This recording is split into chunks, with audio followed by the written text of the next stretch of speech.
Traders Corner is brought to you by IG.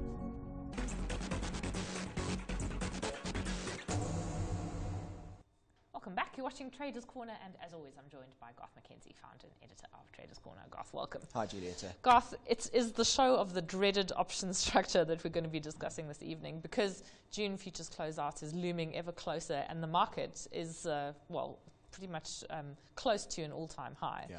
So, which obviously isn't good for you.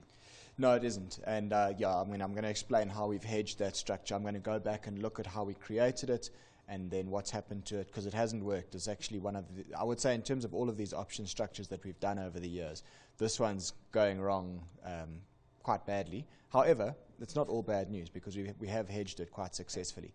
And as things stand now, our risk is pretty neutral on it.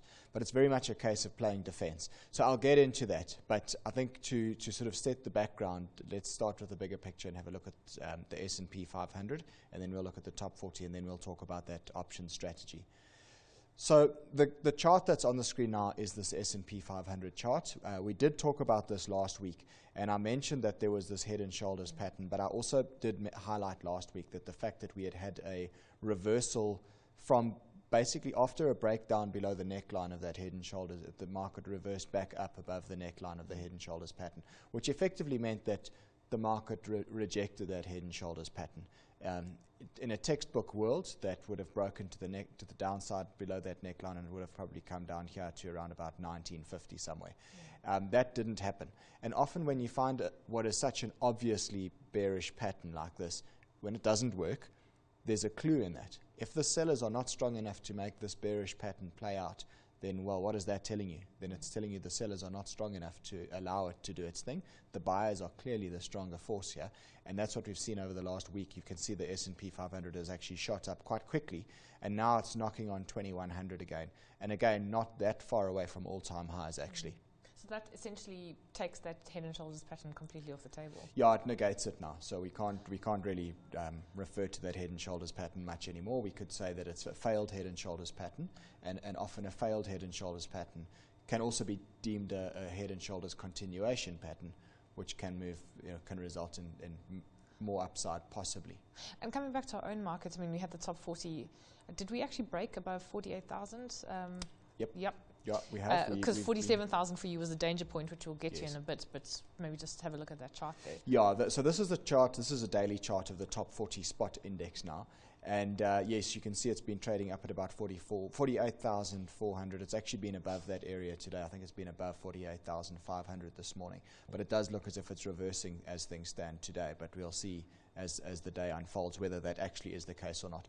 Yeah. In terms of this graph, what is relevant is that we've got this breakout through the 47,000 area over here. So we've had this market basically chopping along in a sideways fashion since the beginning of March, and you can see it up, down, up, down. Now the break above 47,000 there is quite a bullish break, and that does project higher targets. But at the same time, it doesn't necessarily mean it's going to continue to go up in a straight line. There will be consolidations and pullbacks along the way. What's evident at the moment is that this market seems to be trading upwards in a bit of a channel. You can see that upward sloping channel indicated over there. The market's been not too far away from the upper boundary of that channel today, and it looks as if it's reversing so far. Also notable is the fact that the RSI, the Relative Strength Index, which is that top momentum indicator on the top of the graph there, it's gone above 70. Now, there are two horizontal lines on your RSI. The bottom one is at 30, and the upper boundary is at 70. And if you see a move above 70 and then a move back underneath 70, that is often deemed to be an RSI sell signal. Okay. It's quite unusual to see the RSI so overbought where it goes above 70 like it's done now. The last time it did this was last year in April, so a year ago, more than a year ago, and that was actually when the market peaked last year. So the market hasn't been this overbought since April last year. So one would expect that at some point this probably will result in some consolidation. And in all likelihood, we'll probably see some sort of a retracement back down, and it'll probably come and revisit this 47,000 area after a period of consolidation, and then we'll see from there what actually happens. However, for your purposes, even coming back to sort of a level of 47,000, isn't necessarily great. And let's just review the structure and how you'd set it up in the first place. Yes, okay, so that's right. So I'm going to just go back. I mean, we set up this option structure in February this year, so it's been on for quite a long time already. So I'm going to just go right back to the beginning and explain how it works, what the different legs of the structure are, and why we did it. So along the bottom of this chart here, you've got the different levels on the top 40 index itself. And then on the left-hand side here, you've got the different profit and loss points. Obviously, above the line is profit, below the line is loss. Now, there were three separate arms to this option structure, if you will. The first one was that I went long of one top 40 put option with a strike of 43,000. Now, keep in mind, a put option gives you the option to sell an asset at a price which you agree upfront, or at a strike level that you agree upfront at a future date. So in this case, what it meant was that I was effectively buying the option to sell the top 40 at 43,000 on this 15th of June, which is the futures closeout. And for that, I pay a premium. I paid 16,400 Rand for this particular options position. And obviously that then starts to make profits from 43,000 and below. It actually only crosses into the black, as it were, below 41,400 or somewhere there. But the thing is, that option structure, that put option, would then make me money all the way down to zero. And now, of course, the market's not going to go to zero. I mean, nobody can be so bearish. So why pay for the full amount of the option that's going to give you participation all the way to zero? Let's sell away some of that downside participation that we don't think we'll need in order to recoup a bit of the premium. Because to pay away 16,400 Rand for a put option is quite expensive, certainly in our world, where we're only trading with 250,000 Rand. So what I then did against that was I then went short of a put option with a strike of 38,000. So in other words, I'm now selling short the put option to somebody else, and for that I received premium of 5,435 Rand. So I actually get paid a premium for that. And by virtue of me getting paid a premium, it helps to offset some of the premium that I had paid on the 43,000 strike put option. All right? And you can see the payoffs illustrated there. So on the 43,000 strike put, you can see the negative cash flow there. I've paid away a premium. Anything above 43,000, I'm paying away that premium. On the 38,000 strike put, I receive a premium, and there you can see that horizontal line is above the 0 point, as it were, because that's me earning premium. Now, I then sold short another leg in order to earn some more premium. And in this is the one that's causing us all the problems. And this is where I sold short a call option now with a strike of 47,000. So by selling short that, and I received 12,100 Rand for that call option that I'd sold short. So what it means is that whilst the market is below 47,000, I actually keep that 12,100 Rand premium. However, when the market goes above 47,000, I then start to lose. And now if we overlay all of these three structures against one another, you get that yellow line over there. That's the total payoff profile for this whole thing that we've done.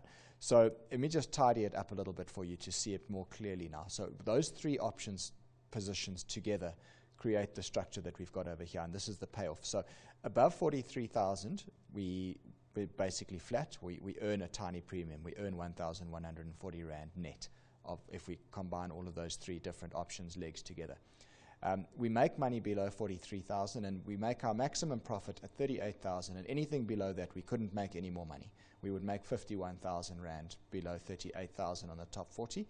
However, above 47,000 here is where the danger zone comes in, and you can see that illustrated by that red triangular area over there. And at that point, we start to lose 10 Rand per point above 47,000. Now, that is where we now sit. We actually, I mean, the market today, as we said, is up at around about 48,400, and that is, of course, putting us well and truly into that danger zone.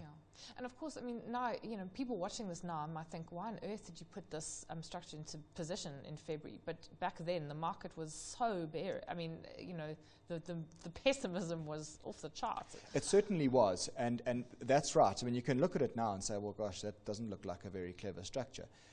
But back in February, look at this chart. This is just illustrating the payoff slightly differently. It effectively overlays that payoff profile onto the chart of the top 40.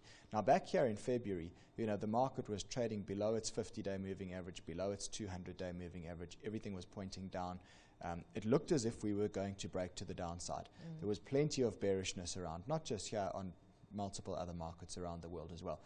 And at that stage, it looked like the right thing to do. And at that point, when I put it on, to sell a 47,000 strike call was miles away. And I thought, well, it's highly unlikely that the market's going to go up there. So chances are selling an out-the-money call like that is actually fine. And this just goes to show you that anything can happen in the market, and you've got to take into account all of those risks.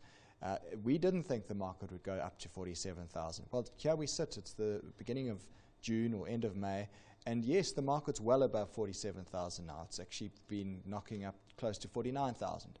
Now, what do we do? Because obviously, as the market moves above that 47,000 level over there, which you can see quite clearly on this diagram, that's where we then start to lose money. And we start to lose money at 10 Rand per point above 47,000. Now, that starts to become quite painful, quite quickly, in fact. Okay, so you have to hedge yourself against your hedge. Yeah, so what I've always said with these structures is that I've got this option structure in place.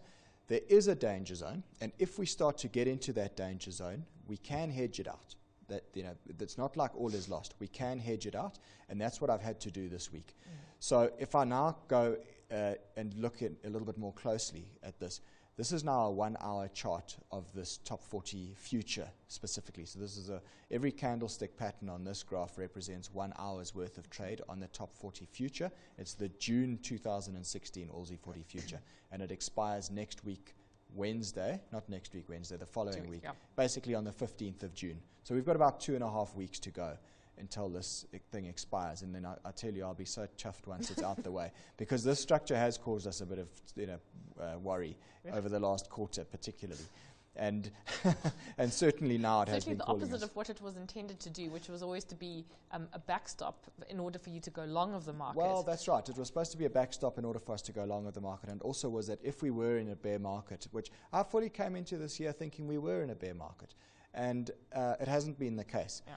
If we had have been in a bear market and the market had fallen, well, we would have looked like a champion now, but it's not to be. And now I find myself in a situation where I'm actually really just playing defense in order to try and prevent losing money on this thing, which is where we sit. Talk us through then what you've had to do, Garth. Yeah, so here we go. So this 1 hour chart illustrates that we've had the sideways channel that I showed you last week on the show, between 46,300 and 47,200. The market was locked in that range for about 7 days. It then started to break to the top side, out the top of that range, and that for me was then the signal that we need to actually do something to hedge this option structure, because that is a bullish break above 47,200, and of course you can see the markets continued to go higher and higher since then. So what I then did was I went long of one top 40 futures contract at 47,241. So effectively, what we would be losing on that call option, the 47,000 strike call, which I'm short, and that I lose money above 47,000 on that. Essentially, by going long of one futures contract here, I'm nullifying that loss. So whatever loss I incur on the call option, I'm now offsetting with profits on this one futures position that I've got long of.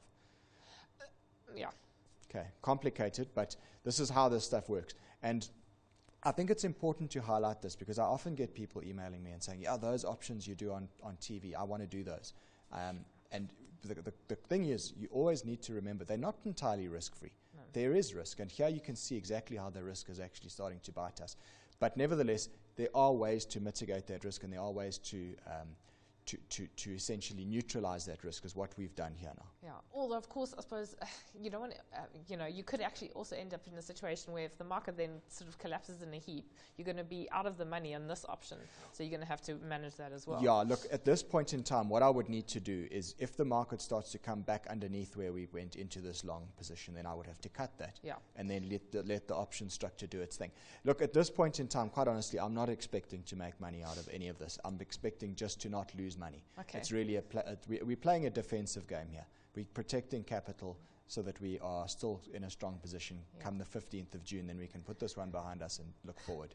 Well, just talk about 10 seconds or so where we have to wrap up, Garth. There is capital and there's a gain in the capital that you've made. Yeah, there is. So if we go forward to the slide of how the portfolio looks, I mean, there you can see the only things we've got on at the moment are this options position with the 3 legs that I talked about, and then we long of that 1 June futures position. So you can see we're losing 15,700 Rand on the options, but we're making 14,500 Rand on the 1 long future.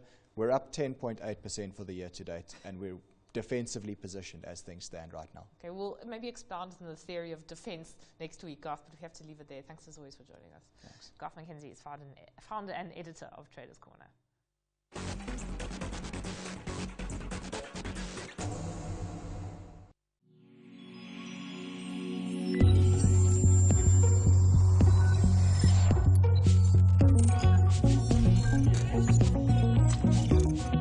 Traders Corner is brought to you by IG.